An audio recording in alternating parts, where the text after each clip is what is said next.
Hey, hello and welcome back.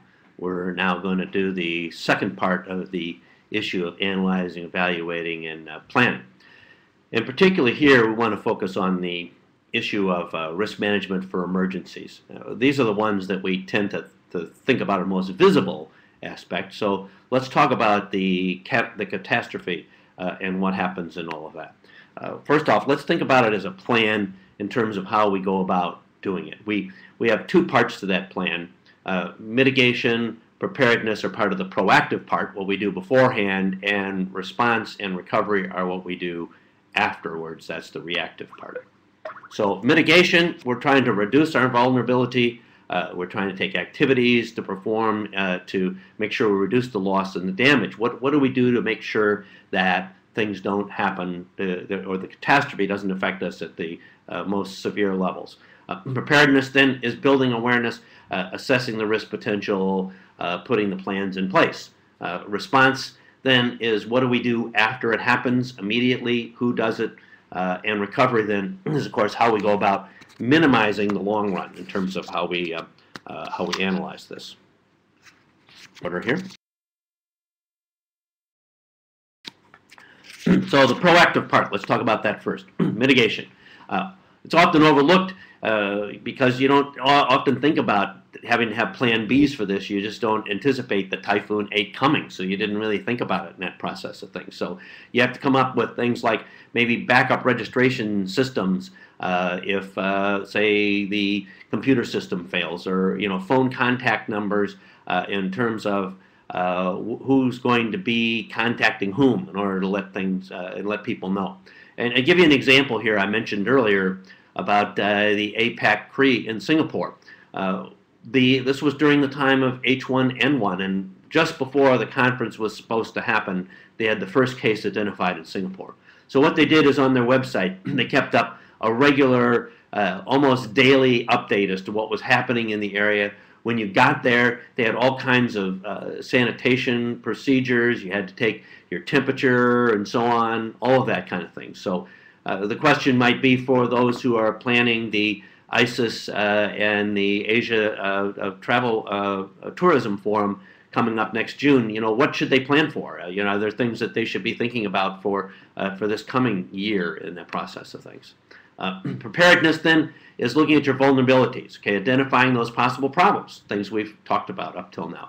Be aware of them, know the issues that are going to happen in the city. Political unrest in Thailand is a classic example. When we were first planning that APAC CRE conference, which was the one following Singapore, the initial plan was for Bangkok, and it was in June, and that's when everything started to happen. And the first reaction was, well, they said, well, it's going to go away. And then the second reaction was, well, we'll move it to Pattaya. But Pattaya was the same airport as Bangkok, and so that was still an issue, and there were still countries there that said their attendees wouldn't be able to come. So then they said, okay, we're going to move it to November in Phuket.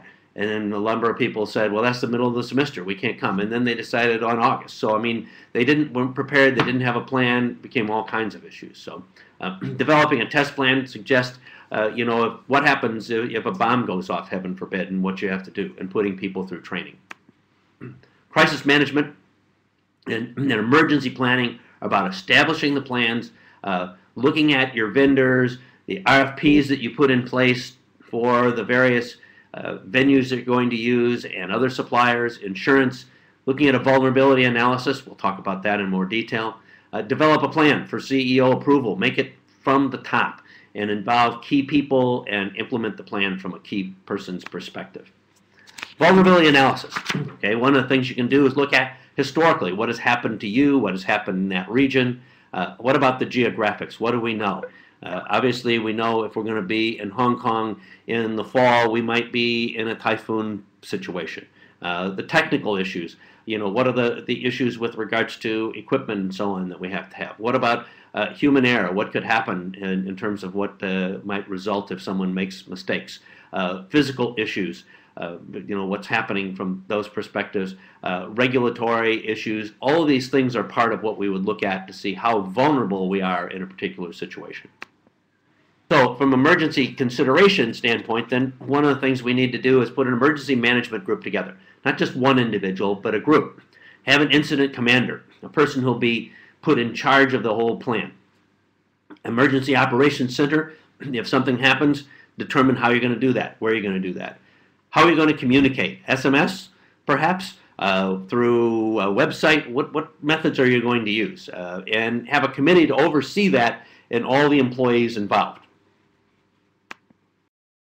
Some of the roles that you might look at here in terms of the various aspects of what you might do in the process of creating that team and all the various people. So you have to have people dealing with media. You have to have people dealing with suppliers and all of those issues that are going on with regards to the particular events that are happening. You know, all of the people involved in those aspects have different roles when they come into crisis, and they should know what those roles are. I think that's one of the keys of what we're showing in this particular diagram.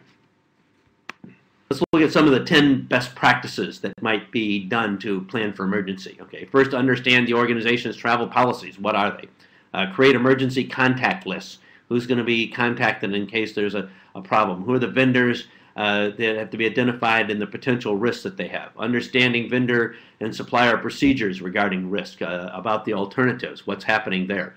Require vendors to be insured, certificates of insurance. Understanding the chain of command in case of an emergency. Who in the hotel makes the decision? Find out what's going on with that. I'll show you a survey here in a minute that will give you kind of an idea of what happens when the guests and the people in the hotel don't know what's going on. Decide in advance on the on-site chain of command that you're going to have in your organization. Talk to your staff about the organization's plans in the pre-convention meeting that's held with the people from the venue itself. Have two-way communication is critical to it, and know what emergencies might affect you. Those are the 10 best practices. Okay, let's look at things now once they've happened. Okay, that's the planning. That's great if we can accomplish that in terms of what we're trying to do. But let's assume that maybe we didn't accomplish everything, and now we got to be reactive. Okay, so from the point of disruption, what's going to happen in the next 72 hours to minimize the impact? Let's think about it from that perspective. Have a crisis response team put in place before the event, which we just talked about on the proactive side. If it's non-life-threatening, like registration computers breaking down, what are we going to do with that versus when you have a more severe issue? Let's talk about natural disasters. That tends to be the more severe issue and one that we can't always anticipate and plan for, but we have to react to when it happens. This is a survey that was done, a very interesting study that was done on 4 different natural disasters that happened in North America over a period of time a few years ago.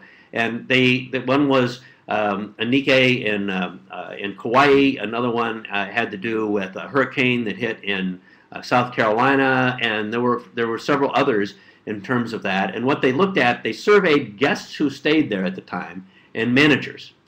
And the interesting part was when they asked about managers' commitment to a disaster evacuation plan. Did they have a plan in place?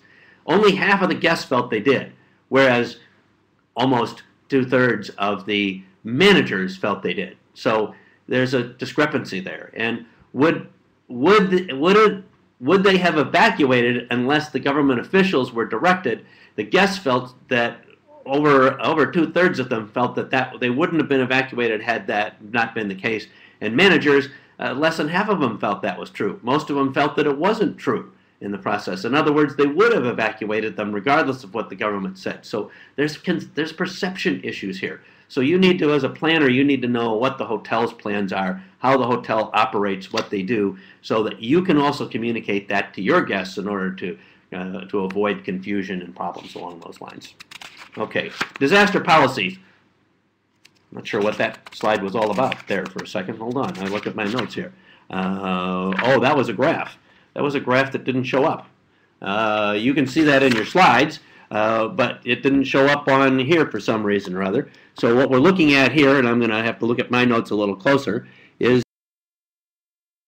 that the number one thing that they ranked in terms of what those same people in that survey ranked was in the area of, I think I lost it for a second. Let me go back to this. make sure that you're hearing what I'm doing right now. I think maybe there's a little glitch in there. What we're saying here in this chart is that the number one thing that the guests felt that they needed was an evacuation plan. And number two on the list were warning procedures. Okay, these are things that you should be cognizant of. That's what that chart and graph is about. Not sure why it didn't show up on here.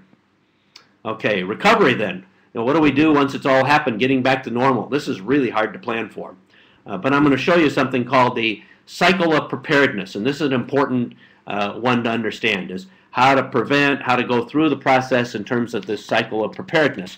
Look at each one of those stages in terms of where we're at, the prevention aspect down to the actual recovery aspect of it. Put this plan in place. Here's a more detailed aspect of what we're talking about preparedness and response elements in terms of where they're at. You should become familiar with this. Take a look at what we're saying here. All the things that need to be done in order to first create a collaborative aspect of it, then put share that data information, an awareness, a response, and then the final recovery and how you analyze it. Again, this is another system to put in place to be able to analyze it. Other ways to mitigate risk. Let's finish up our discussion on this by talking about some of the other ways to mitigate risk. This is the risk opportunity analysis example where, again, you're looking at that celebrity appearance we talked about before, and you say, well, what's the risk management side of what we can do from the attendance standpoint? It brings large crowds, and what's the opportunity is increased attendance. Okay, so what's the good side, what's the opportunity, and what's the risk that it brings with it? So we need to look at both the goods and the bads as a result of bringing that celebrity or bringing that person of high notoriety there. The right side's the good, the left side's what the risk is associated with it.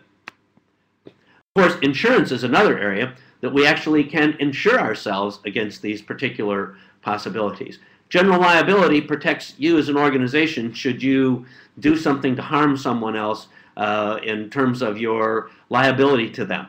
Okay, you cause them to be injured or cause something to happen to an attendee in the process. Property damages, if something gets damaged by one of those, by one of your staff or one of your exhibitors, or if it happened to be equipment that came in from someone, let's say a computer that they brought in, and because of something your staff did, it gets damaged. It protects you for that. Workers' compensation is about your employees. It protects your employees against injury on the job. Lost business. There are ways to insure against the fact that if your conference doesn't happen, that you have a way to recover the potential loss should that not happen. There are ways to insure that. Now, these aren't cheap. These aren't cheap, but they are methods to protect you in that process. And then certificates of insurance, what we're saying here is your suppliers, your vendors, you have to make sure that they have coverage, that they have certificates of insurance proving that they're covered for liability, property damage, their workers' compensation, and so on, so that you are not going to be responsible for any of their problems. So, in summary, what we've talked about here in the analyzing, identifying, and planning for risks has to do with, first, knowing what the risk is that are involved. All the different types of risks. What are they? Analyze the potential good and bad outcomes, prioritizing them, and then plan for them. Plan for them with an A and B plan, whatever method you're going to use, fishbone diagrams, decision analysis, whatever method it might be. And then be prepared in the crisis and emergency and have a crisis and emergency plan. Okay, very good. That should end this section.